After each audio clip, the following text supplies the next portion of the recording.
Saudara sekalian dikasih Tuhan, berbicara sukacita seorang murid. Kalau saya ingat waktu saya sekolah, pada awal-awal masa pendidikan saya, pada waktu saya SD, SMP, begitu saudara, rasanya hari-hari yang dijalani begitu rutin sekali. Pagi hari bangun pagi-pagi, bersih-bersih, mandi, dan juga sarapan, berangkat ke sekolah. Pulang sekolah, mengerjakan PR, lalu juga ikut kursus, ini itu, sampai malam hari, nonton TV, main sebentar, tidur. Dan begitu terus diulang setiap hari. Jadi, menjadi seorang murid, tentu menjalankan sebuah rutinitas yang bagi saya, saudara, tidak menarik dan cenderung membosankan. Karena pada masa-masa SD, SMP juga saya bukan murid yang menonjol, yang berprestasi, sehingga tidak ada yang menarik dalam keseharian saya. Tentu ada saatnya saya bersukacita, senang karena bisa main dengan teman-teman. Tapi sukacita bermain dengan teman itu tidak bisa dikatakan sukacita menjadi seorang murid, karena tanpa menjadi murid pun kita bisa bermain dengan teman-teman. Tapi sukacita menjadi seorang murid itu harusnya di dalam proses belajar mengajar itu kita punya hal-hal yang menarik, yang buat kita senang, yang buat kita gembira. Nah, sampai pada waktu SMA, saudara, saya di kelas 3, di akhir itu ada ujian akhir, evaluasi nilai akhir dari pemerintah punya. Saya mendapatkan nilai evaluasi tertinggi di kelas. Nah, ketika itu, saudara, saya mulai menjadi orang yang diperbincangkan di kelas. Saya mulai diperhitungkan. Saya mulai jadi terkenal tiba-tiba. Saya mulai dibicarakan orang, dipuji. Wah, hebat, nilainya tertinggi. Begitu ya. Dan disitulah pertama kali saya merasakan bahwa dalam menjadi murid, mendapatkan prestasi, mencapai sebuah prestasi, pencapaian-pencapaian itu bisa membuat kita semakin senang lagi buat belajar lagi, saudara. Kenapa? Karena begitu kita meraih sesuatu dalam prestasi yang kita capai, kita mulai menjadi sorotan bagi teman-teman semua yang ada. Nah, saudara, saya senang bukan main mencapai nilai evaluasi yang tinggi.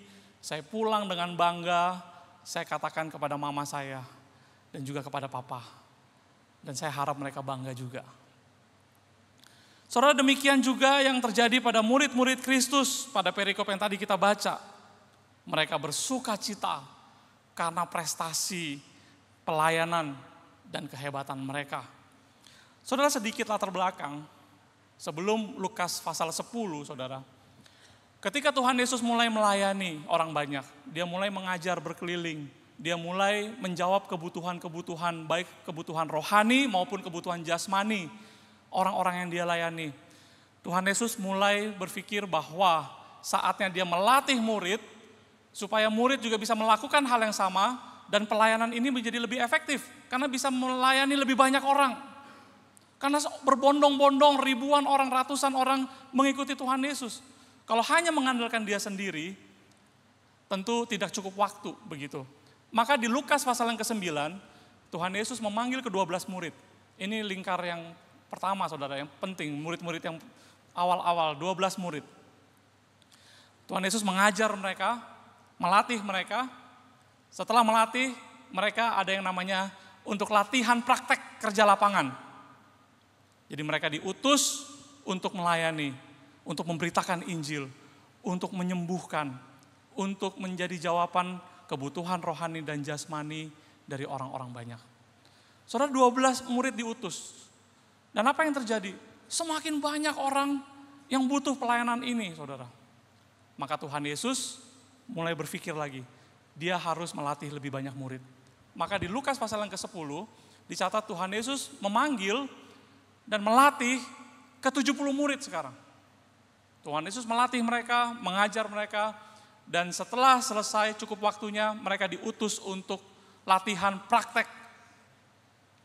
Nah, ini yang menarik, menjadi murid itu selalu identik dengan Apa kebenaran yang telah kita tahu, kita pahami, kita pelajari, dan harus kita praktek. Itu jauh lebih penting, saudara, daripada terus bercokol di dalam pengajaran-pengajaran. Banyak orang sering suka mendengarkan firman Tuhan, apalagi zaman sekarang kita punya akses untuk mendengar pengkhotbah-pengkhotbah yang kita suka untuk mendengarkan. Kalau dulu kita hanya mengandalkan kalau bisa hamba-hamba Tuhan ini diundang untuk berkhotbah di sini. Tapi hari ini saudara bisa cari siapa saja hamba-hamba Tuhan yang saudara suka untuk mendengarnya. Tetapi jangan lupa saudara, setiap kebenaran-kebenaran yang kita dapatkan, yang kita pahami, kalau hanya berhenti sampai kepada pengertian pikiran kita saja, menambah pengetahuan-pengetahuan yang baru, tanpa dipraktekkan, itu semua seperti Yakobus berkata, iman tanpa perbuatan pada hakikatnya adalah mati. Itu tidak ada gunanya, saudara. Kita akhirnya menjadi kritikus-kritikus pengkhotbah saja. Tetapi Tuhan Yesus metode yang berbeda diajarkan. Setiap murid yang selalu dilatih kebenaran pengajaran kebenaran firman Tuhan yang sudah diajarkan, maka saatnya sekarang harus pergi praktek. Praktek pelayanan. Ayo sekarang melayani. Banyak orang yang butuh dilayani. Maka Tuhan Yesus mengirim ke 70 murid. Pergi ke kota-kota. Tuhan Yesus membagi mereka menjadi kelompok-kelompok. Nah ini pemuritan, saudara. Enggak diutus sendiri-sendiri, berdua-berdua. Masuk ke kota-kota. Di mana kota-kota itu nanti juga yang akan dilalui oleh Tuhan Yesus. Mereka mendahului dan dipesankan jangan bawa bekal, masuklah ke kota-kota, layanilah mereka, kabarkan Injil. Keselamatan Tuhan sudah, kerajaan Allah sudah dekat. Dan jawablah kebutuhan mereka, rohani dan jasmani. Lalu murid-murid pergi untuk melayani. Selesai murid-murid melayani, saudara, dikatakan bahwa mereka pulang dan memberi laporan kepada Tuhan Yesus.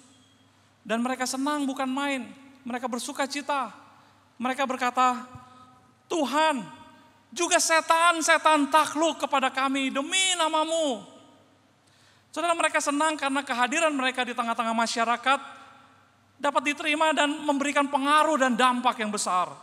Mereka dapat dikatakan berhasil di dalam pelayanan mereka. Mereka memiliki kemampuan yang tidak dimiliki orang banyak. Siapa bisa mengusir setan, saudara? Murid-murid dari rabi mana yang punya kuasa untuk mengusir setan pada zaman itu? Dan ketika mereka bisa melakukan itu semua, mereka sangat senang sekali dan bangga dan sukacita sekali, saudara. Saya percaya barangkali mereka sudah menjadi terkenal dan menjadi perbincangan banyak orang. Ini loh murid-murid dari gurunya yang namanya Yesus dari Nazaret itu.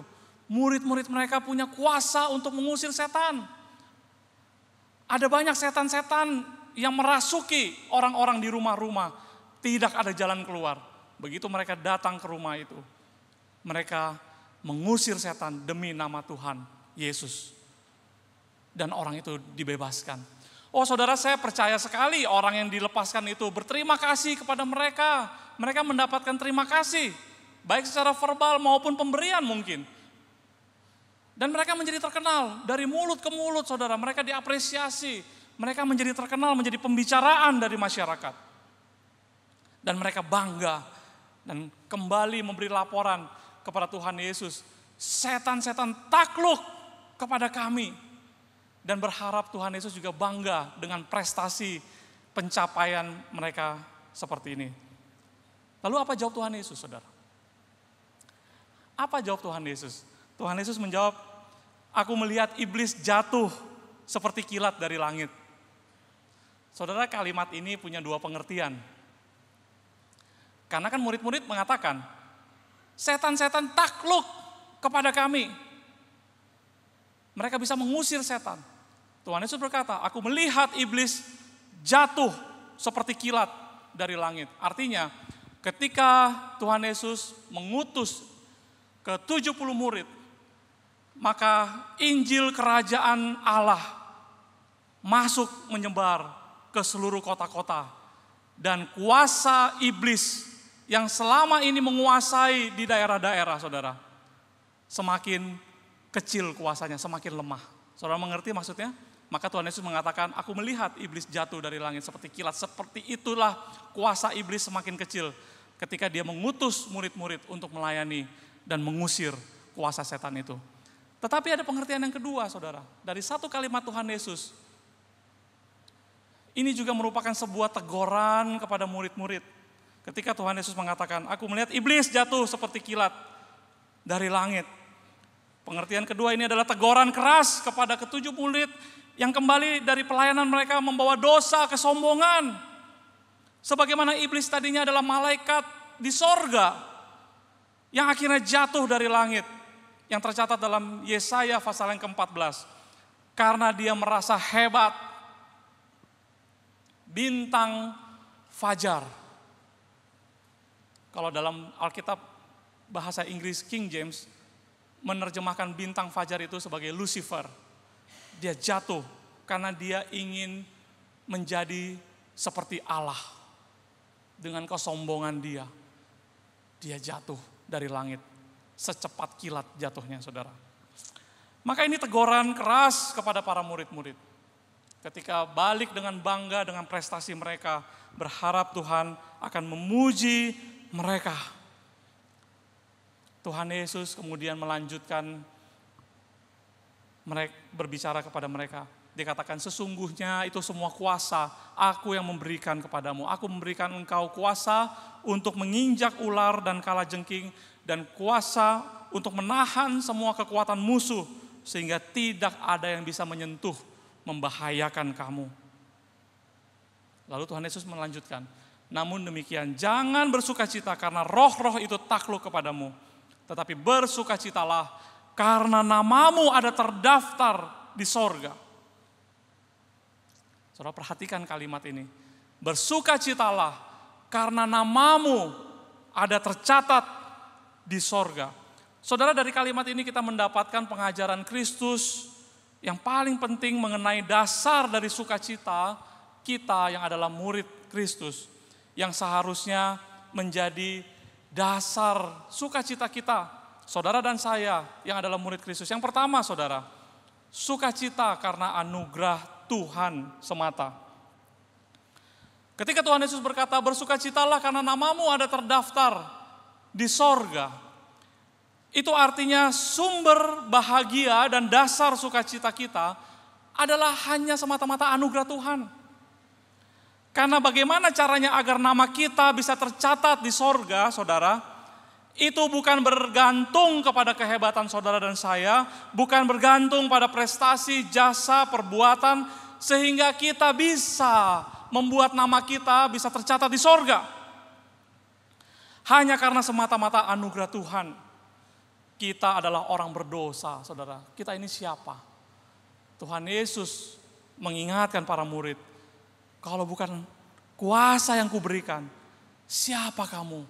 Kamu hanya manusia berdosa, yang pikirannya kacau, yang hatinya jahat, yang menolak untuk taat kepada Tuhan, yang tidak bisa lagi mengendalikan perbuatan dan kelakuan hidup, karena semua yang dikendalikan oleh hawa nafsu dan keinginan daging. Saudara, kita yang seharusnya mati binasa ini, hari ini, kalau kita bisa mengenal Tuhan, kalau kita bisa diangkat menjadi anaknya, kalau kita bisa menjadi murid Kristus, kita mengalami proses perubahan hidup, kuasa kematian dan kebangkitan Kristus yang baru saja kita rayakan, itu mengubah kehidupan kita semakin serupa dengan Kristus. Kita boleh belajar melayani Tuhan melalui melayani orang lain. Hidup kita boleh memuliakan nama Tuhan. Saudara, kalau itu semua terjadi dalam diri kita, itu semua hanya semata-mata karena anugerah, kebaikan, belas kasih Tuhan semata. Saudara, maka sangat menyedihkan sekali kalau ada orang yang mengatakan dia sedang melayani Tuhan, tapi selalu gelisah kalau namanya tidak disebutkan, selalu gelisah kalau namanya tidak tercatat. Dia khawatir kalau orang tidak kenal. Dia selalu mau tampil di depan. Semacam ada fobia kalau hasil kerja kerasnya tidak diakui oleh orang banyak. Saudara, dalam sebuah percakapan saya dengan seorang rekan hamba Tuhan, pendeta dari gereja yang lain. Kita bicara-bicara dan dia memberikan informasi, ada gereja, sesuatu gereja, saudara, yang karena seorang donatur, persembahan untuk pembangunan gereja, ini donatur paling besar. Dan melalui orang lain lagi, minta agar namanya itu dijadikan nama gedung. Tetapi sebagian panitia dan majelis dan jemaat-jemaat tidak setuju, saudara. Dan akhirnya melalui orang lain lagi, bercoba bernegosiasi lagi, paling tidak ada satu ruangan, ada tertulis ini ruangan nama dia. Dan akhirnya apa yang terjadi, saudara? Akhirnya menjadi polemik dalam gereja itu. Dan akhirnya gereja itu menjadi pecah. Saudara, benarlah apa yang pernah dikatakan oleh pendeta Stephen Tong.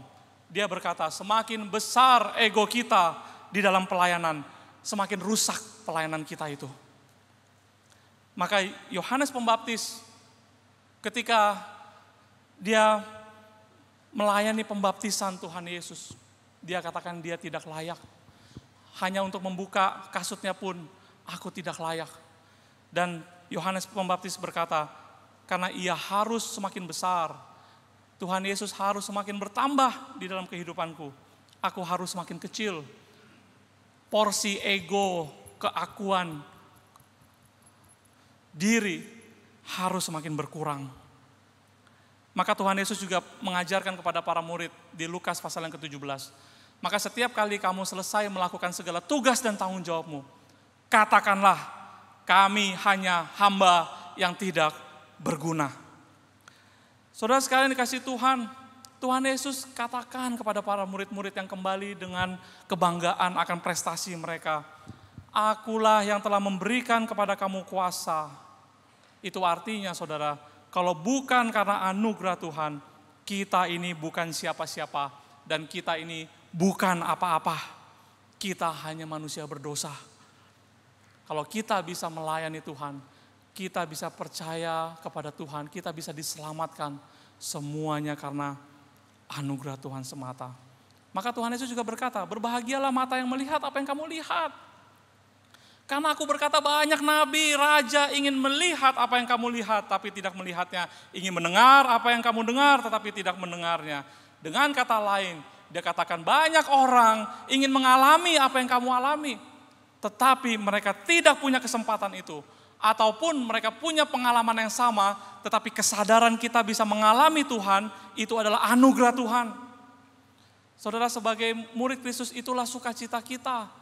Kita mendengar firman dan kita mengerti. Kita melayani Tuhan, kita mengalami Tuhan. Itu merupakan sukacita yang tiada taranya dibanding semua prestasi-prestasi kita. Dan harusnya kita bersukacita untuk anugerah Tuhan seperti ini. Karena banyak orang mendengar firman Tuhan yang sama, tetapi mereka tidak mengalami apa-apa. Banyak orang mau mencoba melayani Tuhan, tetapi tidak pernah mengalami kuasa Tuhan di dalam pelayanan itu.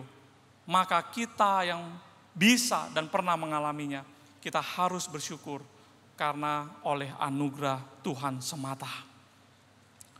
Saudara, yang kedua, sukacita murid Kristus adalah ketika Tuhan Yesus berkata, bersukacitalah sebab namamu tercatat di sorga. Itu berarti Tuhan Yesus sedang mengajarkan kepada kita bahwa ketika nama kita tercatat di sorga, itu adalah sukacita yang bernilai kekal adanya. Janganlah bersukacita akan sesuatu yang sifatnya sementara di bumi, akan semua prestasi, puji-pujian, terima kasih dari orang, agar kita diingat namanya, agar kita dicatat. Percayalah, itu sebentar akan dilupakan orang semua, saudara. Itu semuanya sementara. Tetapi jauh lebih penting, kita pastikan kita bersukacita karena nama kita tercatat di sorga. Karena sekali nama saudara dan saya diingat oleh Allah Bapa kita, Tuhan kita, nama kita selama-lamanya tidak akan dilupakan. Saudara sekalian dikasihi Tuhan, bersukacitalah untuk sesuatu yang bernilai kekal. Saudara, Alkitab mencatat frasa nama-nama yang dicatat dalam kitab kehidupan, itu mulai dari Perjanjian Lama sampai Perjanjian Baru. Pertama kali kitab kehidupan itu disebut oleh Musa ketika dia naik ke Gunung Sinai untuk mendapatkan loh-loh batu ke-10 firman Allah. Lalu seperti janjinya 40 hari dia naik, tapi dia nggak turun-turun. Maka umat Israel begitu gelisah. Maka atas pimpinan Harun mengumpulkan semua emas-emas dan perhiasan dan dilebur dan dibuat lembu sapi jantan. Dan Harun berkata kepada semua umat, inilah Allah Yahweh, Allah yang telah memimpin kita keluar dari tanah Mesir. Saudara, pekerjaan itu melukai hati Tuhan. Tuhan marah dan murka sekali, dan Tuhan ingin membinasakan bangsa ini. Maka Musa, saudara, seorang yang lembut hatinya dikatakan, dia memohon kepada Tuhan, jangan binasakan umatmu, ini umat pilihanmu, ini umat kesayanganmu. Jadi di dalam doa Musa untuk memohon ampun atas kesalahan umat Israel, Musa pertama kali mengatakan, biarlah nama saya jadi coret dari kitab kehidupan itu. Pertama kali muncul nama yang kitab kehidupan itu dalam Alkitab. Tetapi Tuhan menjawab Musa, hanya yang berdosa yang namanya dicoret dari kitab kehidupan. Nah saudara, kalau kita pelajari ini banyak ayat-ayat, saya nggak ada waktu untuk menguraikan ini satu persatu.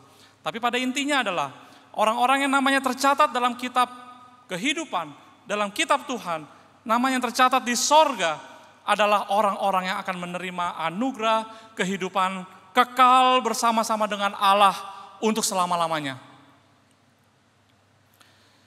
Dan sukacita ini yang harusnya dimiliki oleh semua murid Kristus, saudara dan saya, dibanding dengan sukacita-sukacita yang sifatnya sementara di dalam dunia ini. Maka Rasul Paulus berkata dalam 2 Korintus pasal yang keempat, sebab kami tidak memperhatikan yang kelihatan, melainkan yang tidak kelihatan. Karena yang kelihatan adalah sementara, dan yang tidak kelihatan adalah kekal. Bersukacitalah karena namamu tercatat di sorga, karena itulah sukacita yang bernilai kekal untuk selama-lamanya. Saudara, Tuhan Yesus juga pernah berkata, bukan? Janganlah mengumpulkan harta di bumi, tetapi kumpulkanlah harta di sorga. Karena harta di bumi ngengat dan karat merusak, dan pencuri berusaha mengambilnya.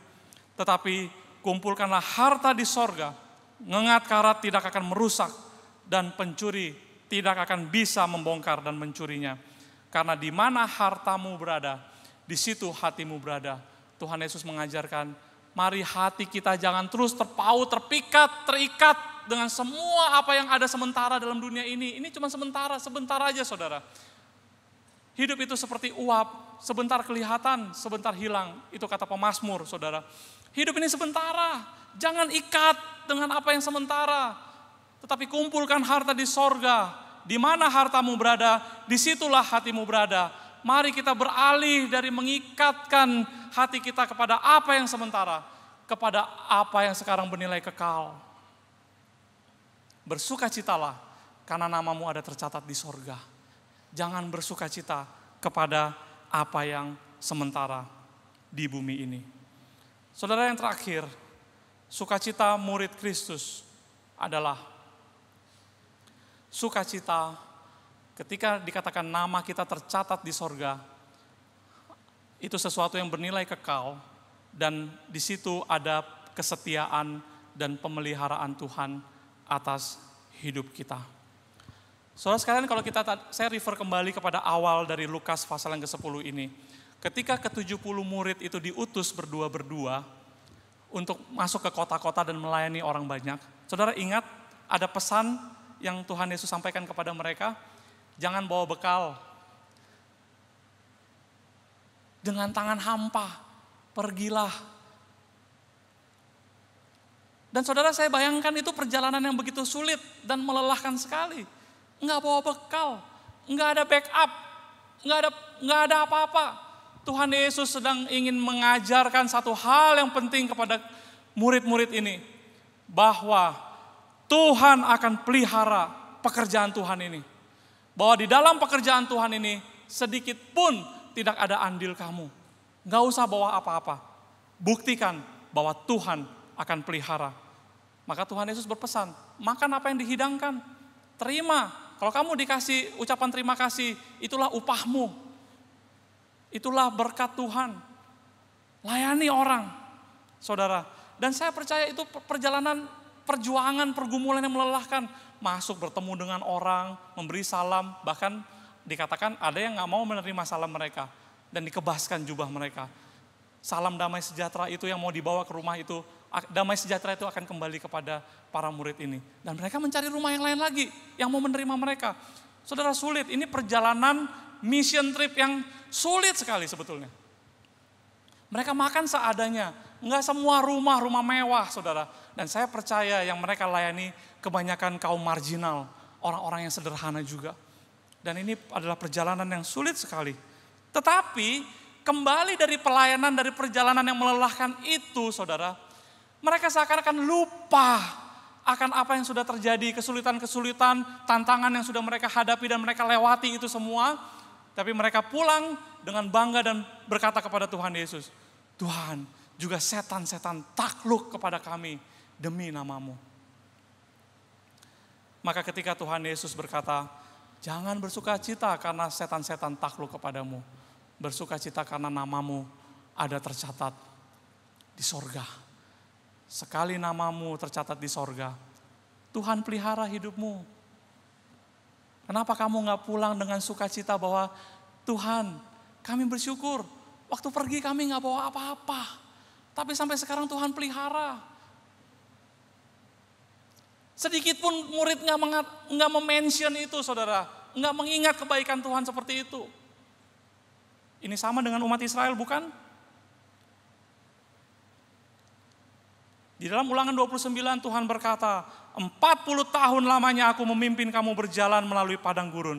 Pakaianmu tidak menjadi rusak di tubuhmu dan kasutmu tidak menjadi rusak di kakimu. Bangsa Israel enggak mampu melihat kebaikan Tuhan ini, saudara. Yang mereka lihat yang enggak ada. Mereka bersungguh-sungguh, Tuhan enggak ada air, Tuhan enggak ada ayam, enggak ada ikan, seperti yang kami makan di Mesir. Tapi Tuhan berkata, aku pelihara kamu 40 tahun, dan sedikit pun kamu enggak berterima kasih. Saudara sekalian dikasih Tuhan, bersukacitalah karena nama-Mu tercatat di sorga. Itu berarti ada jaminan pemeliharaan Tuhan atas hidup setiap murid Kristus. Selama kita mau hidup melakukan kehendak Tuhan, selama kita mau menjaga hidup kita sesuai dengan rencana dan sesuai dengan panggilannya kepada hidup kita masing-masing, dimanapun saja kita berada, dimanapun kita ditempatkan, di dalam situasi dan kondisi apapun kita hidup saat ini. Ketika kita mau terus menjaga hidup kita sesuai dengan apa yang Tuhan inginkan, percayalah saudara, Tuhan adalah setia dan Dia akan memelihara hidup kita. Sesulit apapun kondisi hidup kita, asal kita terpaut terus kepada rencana Tuhan, Dia akan pelihara hidup kita.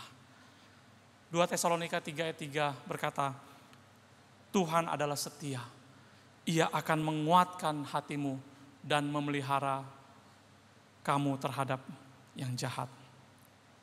Saudara, kita perlu bersyukur, kita patut bersyukur. Seringkali kita mengeluh, situasi kondisi ini begitu sulit. Situasi ekonomi belum pulih. Setelah Pilpres belum selesai-selesai. Dan situasi keluarga, relasi, dan lain sebagainya bertubi-tubi. Belum ditambah lagi dengan situasi kesehatan kita. Maka kalau kita terus fokus kepada apa yang enggak ada, kita akan terus bersungut-sungut kepada Tuhan. Kita akan kehilangan sukacita kita menjalani hari demi hari hidup kita. Marilah sebagai murid Kristus kita bersukacita karena nama kita sudah tercatat di sorga, saudara. Kalau nama kita sudah dicatat di sorga, Tuhan akan pelihara kita. Situasi kondisi apapun dalam hidup kita, Dia akan menguatkan hati kita. Jangan lupakan kebaikan Tuhan ini, saudara. Kita bersyukur pada Tuhan. Saudara, saya senang sekali membaca sejarah bagaimana pekabaran Injil dapat tersebar ke seluruh dunia. Mulai dari pelayanan Tuhan Yesus ke 12 murid dan bagaimana bisa kesebar ke seluruh dunia. Bagaimana para misioneri mengabarkan Injil masuk ke daerah-daerah pelosok ke seluruh wilayah dunia ini. Bahkan ke daerah pelosok-pelosok yang sulit. Juga bagaimana sejarah gereja-gereja dibangun. Saya senang baca sejarah, saudara. Misalkan kalau kita kenal nama-nama besar, tokoh-tokoh misioneri yang luar biasa menjadi panutan dan inspirasi kita. William Carey, dialah yang pertama kali mengabarkan Injil ke India, ke Kalkuta. Ya tentu selain Rasul Thomas, dari 12 Rasul Thomas lah yang pergi ke daerah India. Tetapi di zaman modern ini, William Carey lah yang pertama kali menginjakan Kalkuta sebelum Mother Teresa melayani di situ. Jauh sebelum Mother Teresa. William Carey hatinya ada di India. Hudson Taylor meninggalkan Inggris dan dia bergabung dengan lembaga misi yang sekarang namanya OMF, dan dia melayani ke daratan Tiongkok. David Livingstone, dia menghabiskan waktu, jiwa, dan raganya untuk memberitakan Injil di Afrika. Dan di tanah air kita juga ada misioneri yang terkenal sekali, yang akhirnya menjadi gereja dengan denominasi jemaat terbesar di Indonesia, bahkan di Asia Tenggara, yaitu Nommensen. Dia meninggalkan Jerman untuk menjadi misioneri di tanah Batak, yang sekarang gereja HKBP menjadi gereja Protestan terbesar, lebih besar dari semua gereja Protestan yang ada di Jerman yang pernah mengutus Nommensen.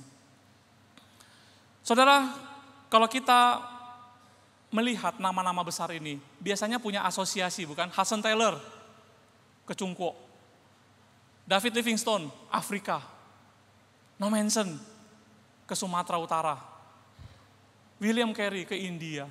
Tapi tahukah saudara, di balik nama-nama besar ini, ada ratusan bahkan ribuan misioneri-misioneri lainnya juga ke daerah-daerah ini, saudara. Yang namanya gak pernah dicatat dan diingat orang. Misioneri-misioneri yang mati martir dan tidak diketahui orang sama sekali. Misioneri-misioneri yang sakit di hutan pedalaman pelosok yang dalam, dan mereka berjuang dengan kesehatan mereka dan harus mati dan dikuburkan seadanya. Saudara sekalian dikasih Tuhan, mereka telah menghabiskan hidupnya untuk melayani Tuhan. Tetapi mereka tidak pernah diingat orang. Nama mereka tidak pernah dicatat. Mereka nggak pernah mendapatkan penghargaan apapun juga dari siapapun juga. Tetapi saudara, ketahuilah bahwa mereka adalah anak-anak Tuhan yang paling berbahagia karena nama mereka tercatat di surga. Saudara, demikian juga kalau saya membaca dari sejarah berdirinya gereja-gereja Tuhan, gereja apa saja, dari denominasi apa saja. Saudara, ada nama hamba-hamba Tuhan, penatua-penatua majelis yang biasanya tercatat orang-orang kunci. Jadi kalau sejarah berdirinya gereja sinode ini, saudara, kalau kita lihat website, saudara akan temukan awalnya pekerjaan dari misioneri atau pendeta ini, ada majelis penatua ini, orang-orang kunci, nama-nama ada di situ, saudara. Dan dalam perkembangan gereja tersebut ada nama-nama juga yang ada di situ. Tetapi saudara, ketika saya membaca sejarah berdirinya gereja-gereja, apapun gerejanya, maka sebetulnya dalam pikiran saya, pasti di balik ini semua ada nama-nama, ada begitu banyak lagi jemaat-jemaat Tuhan yang tidak tercatat dalam gereja itu. Tetapi yang telah meluangkan waktunya, uangnya, pikirannya, jiwa raganya, air matanya, saudara, untuk melayani di gereja tersebut, untuk ikut mengembangkan pelayanan gereja tersebut. Tapi mereka tidak pernah diingat oleh orang. Tapi saya percaya, saudara sekalian, mereka telah menemukan sukacita yang sesungguhnya karena nama mereka sudah tercatat di sorga. Saudara sekalian kasih Tuhan, inilah sukacita murid Kristus. Bersukacitalah karena nama saudara dan saya sudah tercatat di sorga. Mari kita berdoa.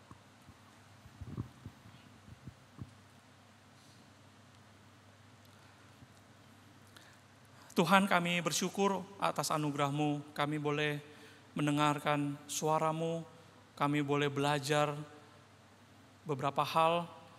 Kami mohon ya Tuhan, Engkau terus memateraikan kebenaran firman yang telah kami dengar, agar hidup kami semakin boleh lebih dekat kepada kehendak-Mu. Tuhan, tolong kami menghadapi berbagai situasi, kondisi kehidupan kami. Seringkali kami kehilangan sukacita kami melewati hari-hari kami. Tetapi biarlah firman Tuhan, firman-Mu ya Tuhan, mengingatkan kami bahwa sebagai murid Kristus, seharusnya kami adalah orang-orang yang paling berbahagia, yang paling bersukacita. Karena atas anugerah-Mu, nama kami boleh diangkat menjadi anak-anak-Mu, nama kami tercatat di sorga. Dan itulah seharusnya yang menjadi sukacita terbesar di dalam hidup kami. Tolonglah kami ya Tuhan, untuk melakukan kebenaran firman-Mu dalam kehidupan kami sehari-hari. Di dalam nama Tuhan Yesus kami berdoa. Amin.